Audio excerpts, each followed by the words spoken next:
అందరికీ నమస్కారాలు.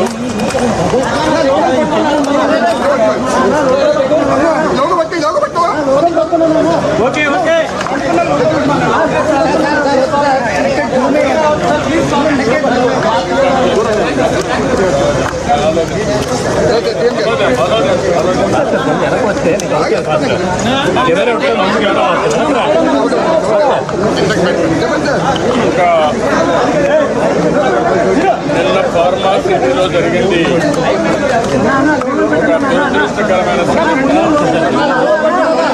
దీనిని చాలా తీవ్రంగా ఖండిస్తున్నాం, బాధపడుతున్నాం. ఈరోజు నాకు చాలా బాధేసింది, కలిసేసింది. ఏదైతే ఈ ప్రభుత్వం అన్ని జాగ్రత్తలు తీసుకొని గడచిన ప్రభుత్వం చేసిన వ్యవస్థల్ని సర్వనాశనం చేశారు. అవన్నీ బాగు చేసే కార్యక్రమంలో ఇలాంటి సంఘటన జరగడం చాలా బాధిస్తుంది. అయితే ఈ సంఘటన వల్ల దగ్గర 17 మంది చనిపోయారు, 36 మంది దెబ్బలు తగిలాయి, 10 మందికి మేజర్ దెబ్బలు ఉన్నాయి, 26 మందికి మైనర్ అయినాయి. ఇప్పుడే అందరినీ కలిసి వాళ్ళతో మాట్లాడాను. ఇంకో పక్క 57 మందికి బల్స్ కూడా ఉన్నాయి. 57 ఒక అతనైతే 57 మంది మాట్లాడాను. చాలా ధైర్యంగా ఉన్నాడు. నేను డాక్టర్ పర్వాలేదు,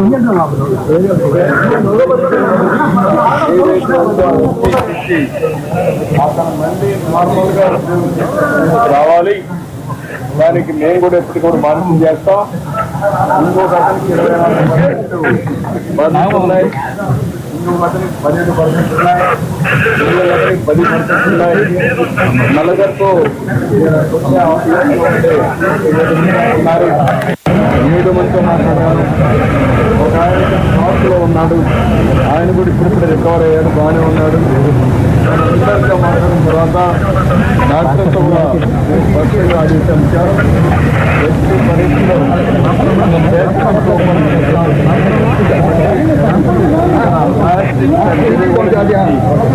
ఎక్కడ కూడా చేసే బాధ్యతమన్నారు. అన్ని విధాల మానిటర్ చేస్తున్నాం. చాలా దురదృష్టకరమైన సంఘటన. దీనికోసం చనిపోయిన అదే సమయంలో సీరియస్గా ఇంజనీర్ జరిగిన వారికి 50 లక్షలు ఇస్తున్నాం, మైనర్ 20 లక్షలు ఇస్తున్నాం. ఏ మాత్రం కూడా ఎవరికీ ఇబ్బంది లేకుండా ఆ కుటుంబాన్ని ఆదుకునే బాధ్యత కూడా తీసుకుంటాం. విశాఖపట్నం నాకు మనసుకు దగ్గరైన స్థితి. 2 రోజులు ఏ విధంగా చేసామో మీరు అందరూ చూశారు.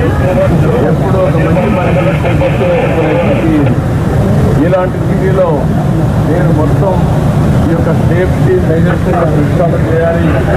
భవిష్యత్తులో ఎలాంటి సంఘటన జరగకూడదని ఆలోచించే సమయంలో ఒక దురదృష్టకరమైన సంఘటన, బాధాకరమైన సంఘటన జరిగింది.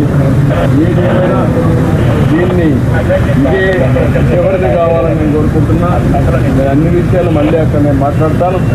ఇక్కడ చూసిన తర్వాత పేషెంట్లను చూసిన తర్వాత 2 మంది ఎక్కమడతారని ఒక ఆశాభావం వాళ్ళు చూస్తే వచ్చింది.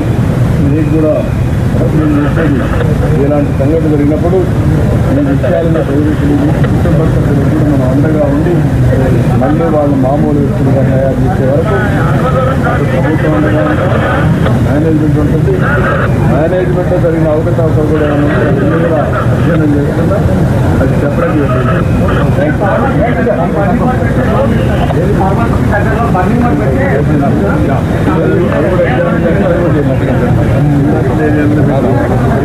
ఏం చేయాలో అంటే చెప్తున్న ఆలోచన ఇంకా నేను బ్రాడ్గా రికమెండేషన్ తీసుకుంటా. దాని పేరు ఏం చేయాలో పగడ్బందీగా చేయడానికి అన్ని చర్యలు రెండు ఆస్పెక్ట్స్ ఉన్నాయి. పరిహారం తాత్కాలికం, జరిగిన నష్టాలకు పరిహారం ఇవ్వని కుటుంబాలు సర్వైవ్ కావాలి. శాశ్వతంగా ఇలాంటి జరగకుండా చేయడం మన బాధ్యత.